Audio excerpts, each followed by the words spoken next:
Glad you're with us for another edition of Austin Fit Talks. You might recognize our guest this week, Olympic silver medalist, former Longhorn, Trey Hardee. Trey, thanks for making time. Anytime, Ricky. Anytime. It's good to see you.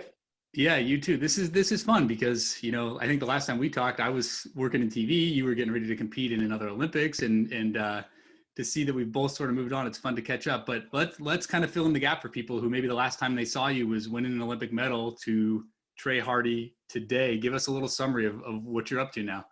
Well, Other than being a dad.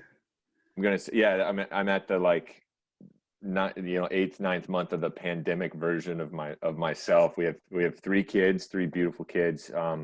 Oldest one, Francesca, will be 4 next month.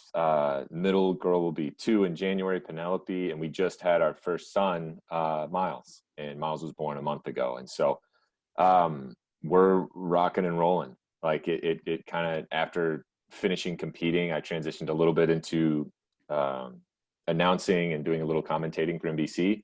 Got to do the Olympics in Rio and did the World Championships in 2019 and was, kind of ready to do that again in 2020. And then on the personal side, went back and I got my master's and have since started, several companies and keeping busy and kind of starting them out of my house. Just that kind of entrepreneurial spirit. Trying to figure out what's the next chapter of my story. Kind of putting all of the athletic stuff to rest and kind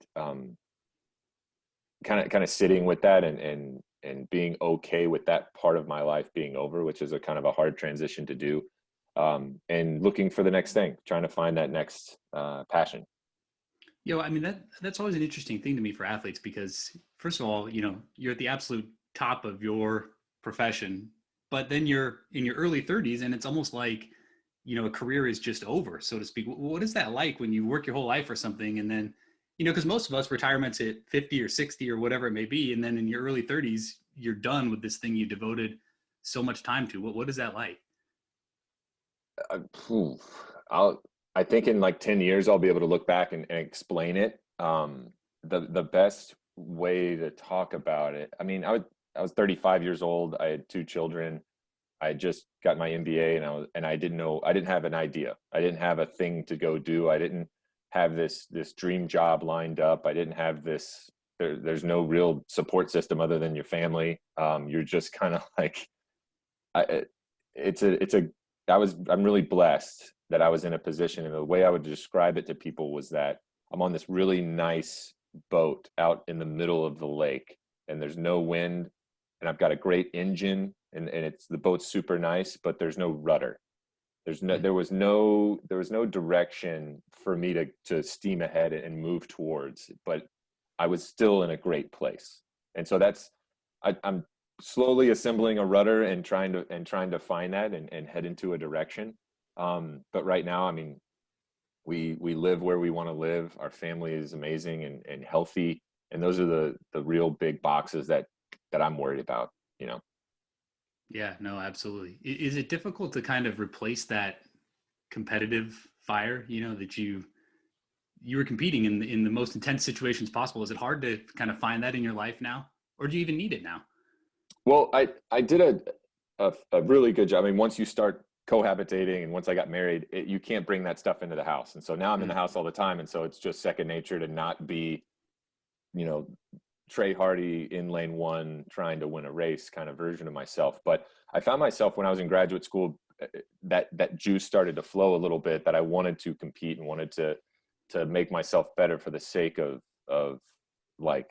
giving my best kind of thing. I ended up being valedictorian in my class, and it was the first time on an academic side or anything non-athletic that I'd succeeded. And so that to me showed me that call it whatever you want, but that everything that made me a successful decathlete can also be applied in a business setting, in a scholastic setting, and anything like that.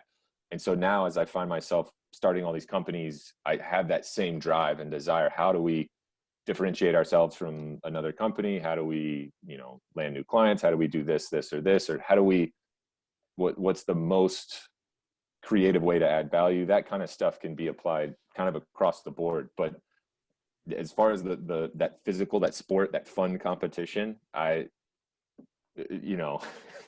three, three kids under four. You kind of nobody's winning over at the house, you know. Yeah, no, for sure. What do you miss the most? Oh man, the camaraderie.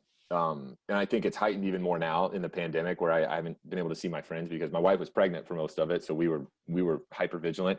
And it's the my competitors and compatriots, and going to Europe and seeing new cultures and traveling the world, and the people part of that, being surrounded by so many unique and awesome individuals. And it's a, you know, as far as decathletes go, it's a brotherhood. It is this like kind of indescribable respect that you had for one another, and that's really what I miss, is kind of like spending 2 days out there with those kind of guys and lining it up and giving your best.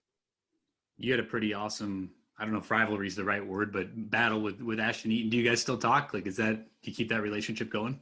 Every now and then, yeah, we'll Yeah. pop a text. He had a child last year, and so he was texting right after that, like, I don't know how you did this, and I was like, I didn't do it. Chelsea did everything. It was great. But yeah, we still have a back and forth. Still keep tabs on one another, and I don't. Yeah, calling it a rivalry is pretty odd, because I mean, the only times I ever beat Ashton is when he was like 22 or 23 years old, and then it just was this. We were always on the same team. You know, we were out there doing it together and helping one another and being supportive. So that's the stuff that I miss. Do you, when you look back on your career, maybe it's too soon still, but do you have kind of like favorite memories or something you're the most proud of? Ooh. I think some of the favorite memories and the things that I'm most proud of are kind of one and the same. In London, getting to even make that team, and then stepping out on the runway to throw the javelin like 10 months after having Tommy John surgery, and throwing as far as I did, and throwing in a way that secured a medal, was the most amazing and gratifying, you know, experience of my life, just because of the countless hours and diligence that I had taken over the last 12 months to get to that spot, or 10 months to get to that spot, and to have it all work out like it did was just kind of never forget it ever. That's actually there's an American flag behind me. That's the flag that I actually like ran around the track with. That's pretty awesome. Yeah. Yeah. That's a cool memento. I'm going to mess up the details here, but wasn't it something like you had Tommy John surgery and then you literally didn't throw, was it the javelin, like until the Olympic trials, or wasn't it something along those lines where you, like, even in training, you didn't even throw at all? In training, we did a test in the weeks leading up to it, and I was just like picking at the ground, and I would throw like tennis balls, and I got to throw baseballs and that kind of stuff. And we're not talking about like throwing them; we're like tossing them. And we did a test like a week and a half before the Olympic trials, and I threw it as hard as I could without fear of damaging it or tearing anything again and messing anything up. And it just was pitiful. It went like half of my normal distance, which is kind of expected. And then I just said, all right, I think this is acceptable. I think we could get away with this and still make a team. Because my other events were all great. Everything else was fine. Nothing else really bothered my elbow that much. Not pole vault, not discus, not the shot put, nothing. Everything was doing really, really well. It was just, what's our minimum mark? So then got to the Olympic trials, and I threw a couple of meters farther than that at the trials, and my first throw was done. I think I finished last in the competition. Like in the javelin, I was the worst thrower there, but I was like ecstatic. I was like high-fiving everybody and celebrating. You would have thought I'd thrown a personal best, but yeah, threw that one throw, and then I threw 2 times in London, and that was it. I took 3 competitive throws the whole season. That's crazy. Yeah. Is that sort of like what's so brutal about the decathlon, is that you have to have every single thing working in harmony? You know, like if one little thing is off, it can ruin the whole thing, so to speak. Exactly. It's kind of like you're shooting a perfect round of golf. You get to the 18th hole and you like 3-putt or something like that. It all is riding. Everything matters so much. Every shot and every event and all that stuff. So that's what I thought that my coach and I, Mario, got really good at, was knowing my body and knowing our programming and training well enough to time it all up.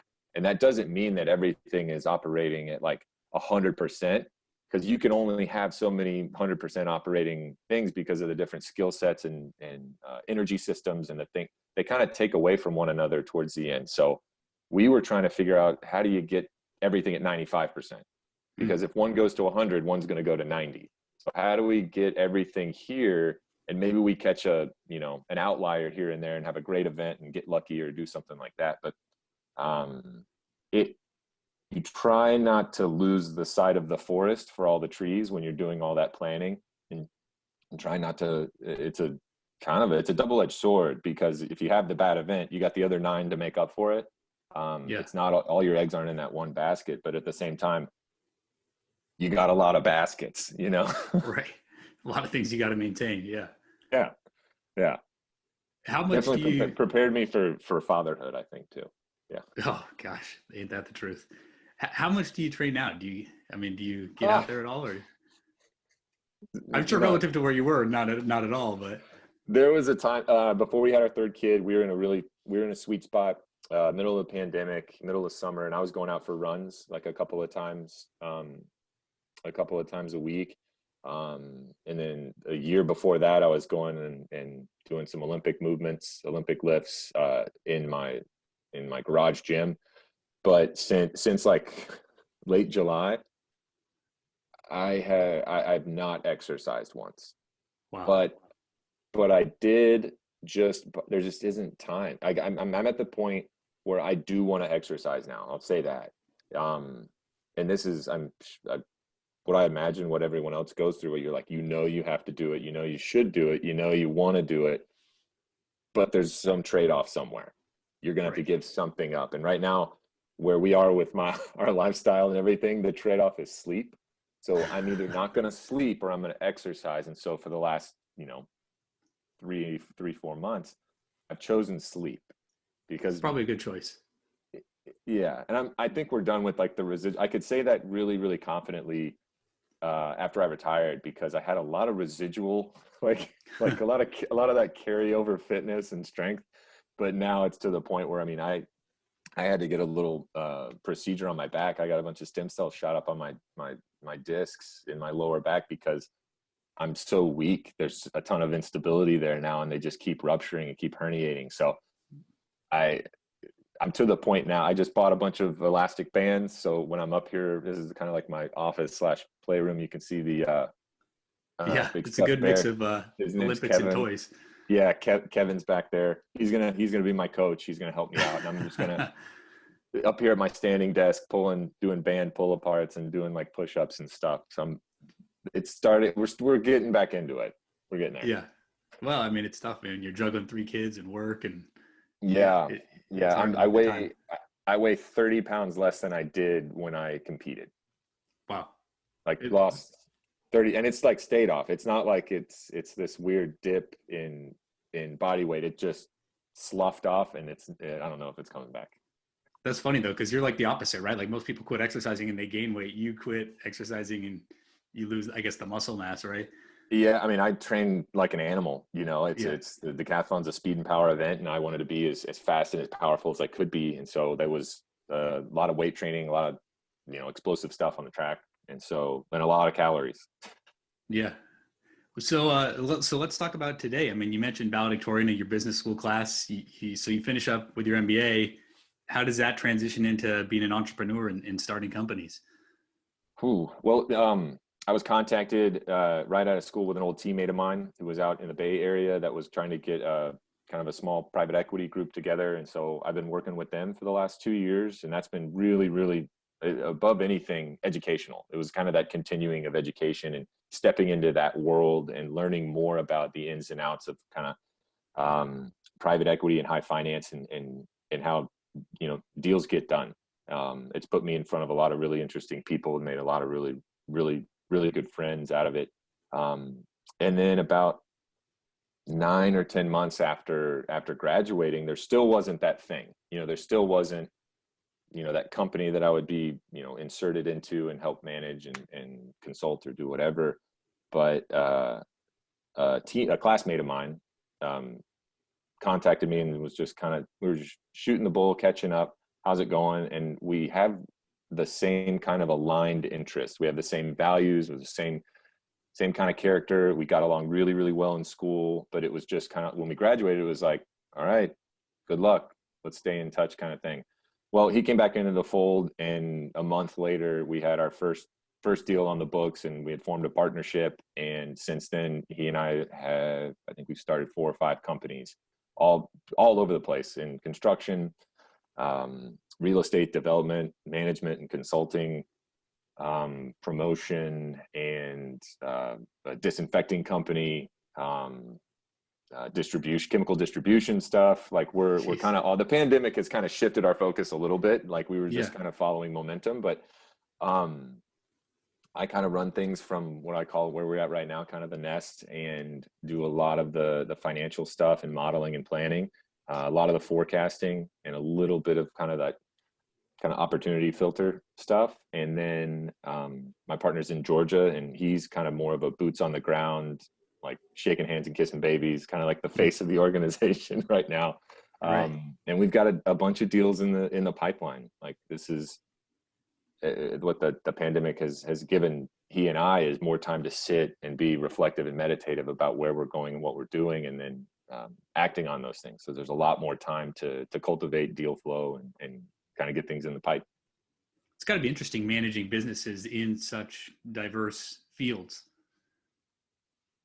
We feel like it kind of runs together, because a client from one side of the business might also have a need that one of our other side things Makes can sense. do. And I think that comes along with real estate too. I mean, in everybody needs a place of operation, and everybody has some tangential like touch point to a piece of property or real estate, or know somebody or anything like that. So it hasn't been too chaotic. Now there are times where I'm hopping on a call, and I think we're talking about where it's this conference call for this business, but it's actually this other one. I'm like, let me switch notes here real quick. But it's been a really, really exciting year.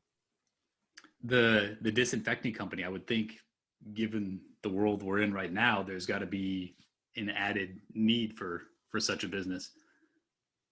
Yes.